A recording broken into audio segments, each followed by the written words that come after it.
महाभारत में पूरे यादव वंश का नाश हो गया था, तो आखिर आज के यादव कौन है? तो क्या सचमुच आज के यादव के वंशज स्वयं भगवान श्री कृष्ण है? आप देख रहे हैं यूनिवर्स फॉर मी।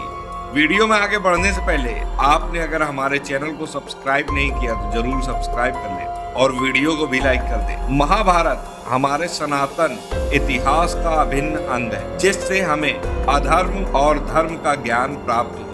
महाभारत आज भी कई ऐसे सवाल खड़े करता है जो हमें सोचने पर मजबूर कर देते हैं। आज हम ऐसे महत्वपूर्ण विषय पर चर्चा करेंगे जिसको लेकर शायद आपके मन में बहुत सारे भ्रम हो और बहुत सारी दुविधा हो। भारत में कई लोग मौजूद हैं जो अपने नाम के पीछे यादव लिखते हैं, तो ऐसे में सवाल उठता है कि भगवान श्री कृष्ण का वंश तो महाभारत काल में ही नष्ट हो गया था, तो आज के जो यादव हैं आखिर वो कौन लोग? तो चलिए इस वीडियो को अंत तक जरूर देखिए। यादव शाब्दिक रूप से यदु के वंशज, जिन्हें यदुवंशी या अहीर भी कहा जाता है, जिन्हें द स्पार्टन ऑफ इंडिया भी कहा जाता है, भारत और नेपाल में पाए जाने वाला ये खास तौर पर एक समुदाय है जो चंद्रवंशी क्षत्रिय वंशी के प्राचीन राजा यदु के वंशज है। वही आधुनिक भारत के मद्देनजर समझिए तो यादव एक 5 इंडो आर्यन क्षत्रिय कुल है, जिनका वेदों में पाजन्य रूप से उल्लेख किया गया है। बहुत से लोग ऐसा कहते हैं जो आज के यादव हैं वो वास्तविक यादव नहीं। उनका कहना है जब द्वापर युग में गांधारी ने श्री कृष्ण के वंश को यह श्राप दिया था कि जिस प्रकार से आज मेरे वंश का विनाश हो रहा, हे कृष्ण एक दिन तुम्हारे वंश का भी नाश हो जाएगा। जब भगवान श्री कृष्ण के वंश का विनाश हो गया था तो आखिर ये आज के यादव कौन है? अब आज के यादवों के असली वंशावली को समझने के लिए हमें इसके पीछे की बहुत सी रहस्यमयी कथा को सुनाना होगा, तब जाकर आपको समझ आएगा कि ये जो यादव वंश है वो आखिर कौन है। इस कथा को समझने के लिए हमें चलना पड़ेगा महाभारत में, यानी द्वापर युग के लगभग अंत में। कल्पना कीजिए कि हम द्वापर युग में पहुंच चुके हैं। मान लीजिए कि अभी अभी महाभारत का युद्ध समाप्त हो चुका है। इधर महाभारत युद्ध में सारे कौरव पांडव द्वारा मारे गए और धर्म की जीत हो चुकी है, अधर्म का नाश हो चुका है। इधर माता गांधारी जब महाभारत के युद्ध स्थल में पहुंचती हैं, तो देखती हैं कि उनके 100 पुत्र मारे गए। यह सब देखकर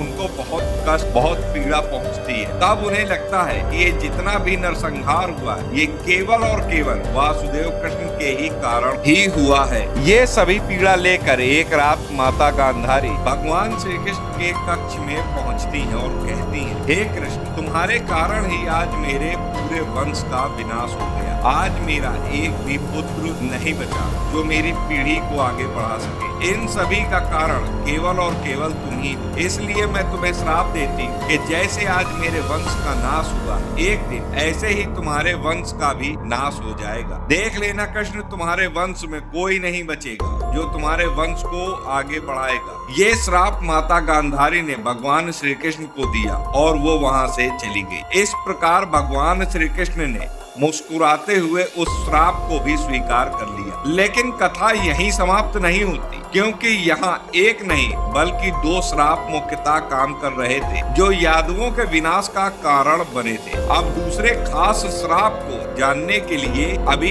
एक और कथा बाकी है, चलिए उसे भी जानते हैं। युधिष्ठिर राजा बने, हस्तिनापुर उन्हें सौंप दिया गया। श्री कृष्ण वहाँ से द्वारिका के लिए प्रस्थान कर गए। जामवंती की पुत्री से भगवान श्री कृष्ण का विवाह हुआ, जिनका नाम जामवंती था, और उनको प्राप्ति हुई सांब नामक पुत्र की। सांब द्वारिका का एक ऐसा राजकुमार था जो बिल्कुल कर्तव्यवान नहीं था, या यह कह सकते हैं कि उसकी विचारधारा सभी से भिन्न थी। मांस मदिरा का सेवन करना, स्त्रियों का सम्मान बिल्कुल न करना, बड़े बुजुर्गों से सीधे मुंह बात न करना, ये सभी गंदी आदतें सांब में मौजूद थी। कहते हैं कि भगवान श्री कृष्ण और सांब की नहीं बनती थी। सदा से ही भगवान श्री कृष्ण की सबको सत्य के मार्ग में चलना ही सिखाते चले आए हैं, सही कार्य करना सिखाते थे। सांब हमेशा उल्टे काम करता था और उल्टे मार्ग पर ही चलता था, यानी कि जो बात भगवान श्री कृष्ण बताया करते थे ठीक उसके विपरीत वो सारे काम किया करता था। एक दिन द्वारिका में श्री कृष्ण से मिलने के लिए बड़े बड़े ऋषि महात्मा आए हुए थे। तो इसी दौरान दुर्वासा ऋषि जो भगवान श्री कृष्ण से मिलने द्वारिका आए, जैसे ही ये बात सांब और उसके मित्रों को पता चली तो सांब ने एक योजना बनाई और उसने एक स्त्री का वेश धारण किया और उसने साड़ी पहन ली और पेट में अपने कुछ कपड़ा लगा लिया और दुर्वासा ऋषि के पास वो जा पहुंचा। पहुंचते ही सांब ऋषि से कहते हैं, हे महामुनि, मैं स्त्री हूँ, मैं गर्भ से हूँ, आप बताइए इस गर्भ से किसका जन्म होगा, लड़की का जन्म होगा या लड़के का जन्म होगा। अब क्योंकि दुर्वासा ऋषि तो महामुनि थे, वो त्रिकालदर्शी थे और उन्होंने अपनी शक्ति से देख लिया कि सांब एक स्त्री नहीं बल्कि एक पुरुष है, ये मेरे साथ मजाक कर रहा है। ऋषि ने पहले तो उसके एक बालक समझकर उसे जाने दिया, परंतु सांब अपनी आदतों से बाज नहीं आया और ऋषियों को छेड़ने लगा, बार बार उन्हें तंग करने लगा, उनके साथ हास्य करने लगा। तब ऋषि क्रोध में आकर बोले, तू एक स्त्री नहीं, तू एक पुरुष है और तूने मेरे साथ एक मजाक किया। जा, मैं तुझे श्राप देता हूँ कि आज से 7वें दिन तेरे गर्भ से एक मूसल का जन्म हो। ये मूसल तेरे और तेरे पूरे वंश का विनाश का कारण बनेगा। ऐसे में सांब पूरी तरह से घबरा गए। वो और उसके मित्र उग्रसेन के पास पहुंचे और उन्होंने राजा उग्रसेन सहित सभी को इस घटना के बारे में बताया। तभी सांब के गर्भ से मूसल भी उत्पन्न हो गया। उन्होंने उस मूसल का चूरा चूरा करा दिया और उसे समुद्र में फेंक दिया, जिससे कि ऋषियों की भविष्यवाणी सही न हो। लेकिन उस टुकड़े को एक मछली ने निगल लिया और चूरा समुद्र की लहरों के साथ किनारे आ गया। कुछ दिन बाद एक अलग ही प्रकार की घास के रूप में वो मूसल तैयार हो गया। मछुआरों ने एक मछली को पकड़ लिया, उसके पेट को जब चीरा गया उसके अंदर से लोहे का एक टुकड़ा निकला। उस टुकड़े को जरा नामक भील ने अपने बाण की नोक पर लगा लिया। मुनियों के श्राप की बात भगवान श्री कृष्ण को बताई गई। उन्होंने कहा, ऋषियों की बात अवश्य सच होगी। और उसी समय एकाएक उन्हें गांधारी के श्राप की बात भी याद आ गई। यदुवंशियों को 2 श्राप मिले, एक स्वयं गांधारी का श्राप और दूसरा ऋषियों का श्राप। श्री कृष्ण सब कुछ जानते थे, लेकिन श्राप पलटने में उनकी कोई भी रुचि नहीं थी। इसी समय 36वां वर्ष चल रहा था। उन्होंने यदुवंशियों को तीर्थ यात्रा पर चलने की आज्ञा दी। वे सभी उत्सव के लिए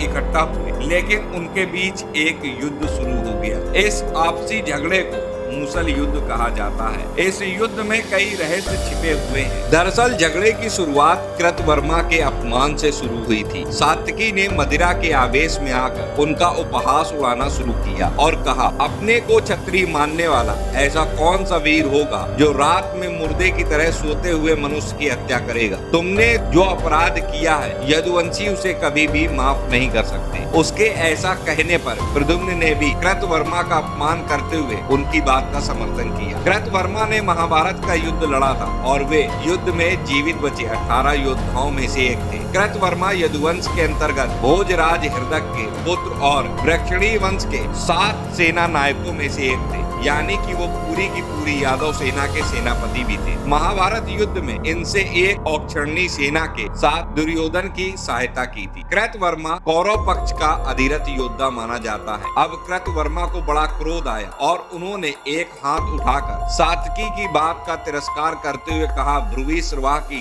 कट गई थी और वह मरणानंद उपवास का निर्णय कर भूमि पर बैठ गए थे। उस अवस्था में भी तुमने वीर कहलाकर उनकी हत्या क्यों कर दी थी? ये तो नपुंसकों जैसा कृत्य है। इस बात पर सात्विकी को अत्यधिक क्रोध आ गया और उन्होंने तलवार से उसी समय कृतवर्मा का सर धड़ से अलग कर दिया। बात बढ़ती चली गई। मूसल के प्रहार से सब ने एक दूसरे की जान लेना शुरू कर दिया। इस बात पर सभी आपस में झगड़ने लगे। झगड़ा इतना बढ़ गया कि वहाँ उगाई घास को उखाड़कर उसी से एक दूसरे को मारने लगे और उसी घास से यदुवंशियों का नाश हुआ। दरअसल हाथ में आते ही वह घास एक विशेष प्रकार के मूसल का रूप धारण कर लेती थी और श्री कृष्ण के सामने देखते ही देखते सांब, प्रद्युम्न, अनिरुद्ध और सभी पुत्रों की मृत्यु हो गई। अंत में केवल 3 लोग बचे, भगवान श्री कृष्ण, बलराम और उनका एक सहयोगी। भगवान श्री कृष्ण ने अपने उस तीसरे मित्र से मंत्रणा की और कहा कि तुम अतिशीघ्र हस्तिनापुर जाओ और अर्जुन को सारी घटना सुनाओ और अर्जुन को तत्काल यहाँ लेकर आओ ताकि वो हमारी स्त्रियों को हस्तिनापुर लेकर आए। यदि वो हमारी स्त्रियों को हस्तिनापुर लेकर जाएगा तो हमारी स्त्रियां सुरक्षित हो जाएंगी। ये कहकर श्री कृष्ण ने अपने तीसरे साथी को विदा कर दिया।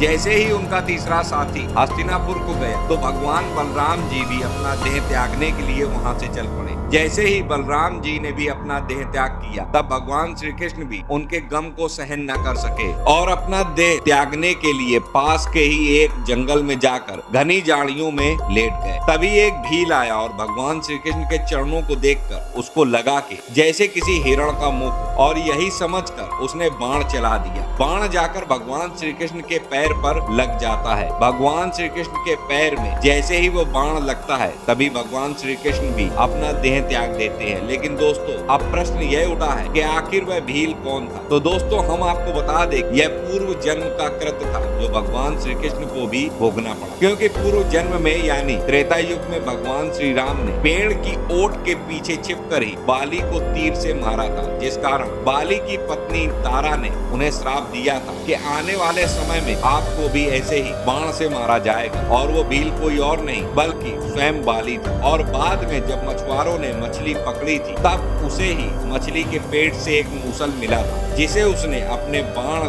में आगे लगा दिया था और उसी बाण से भगवान श्री कृष्ण का वध हुआ। इसके बाद जब भगवान श्री कृष्ण ने अपना देह त्यागा तभी वहां अर्जुन आए और द्वारिका की जितनी भी स्त्रियां थी उनको हस्तिनापुर लेकर चले गए, जिनमें से कुछ स्त्रियां गर्भवती थी, जिससे यह वंश आगे बढ़ने लगा। और आज जो यादव वंश के लोग मौजूद हैं वे द्वापर युग के ही यदुवंशी हैं, क्योंकि माता गांधारी ने सिर्फ भगवान श्री कृष्ण के वंश को नाश होने का श्राप दिया था, ना कि समस्त यदुवंशियों के नाश का श्राप दिया था। इसलिए भगवान श्री कृष्ण और बलराम जी के वंश का ही विनाश हुआ था। बाकी जो यादव वंश पहले से मौजूद था उनका नाश नहीं हुआ था। इसलिए आज के जो यादव लोग हैं वो ही भगवान श्री कृष्ण के यदुवंशी कहलाए जाते हैं। आशा करता हूँ वीडियो आपको पसंद आया होगा। वीडियो पसंद आया हो तो लाइक करें, चैनल पर नए हैं सब्सक्राइब करें, कमेंट में जय श्री कृष्णा जरूर लिखें। मिलता हूँ अगले वीडियो में नई जानकारी के साथ, तब तक राधे राधे।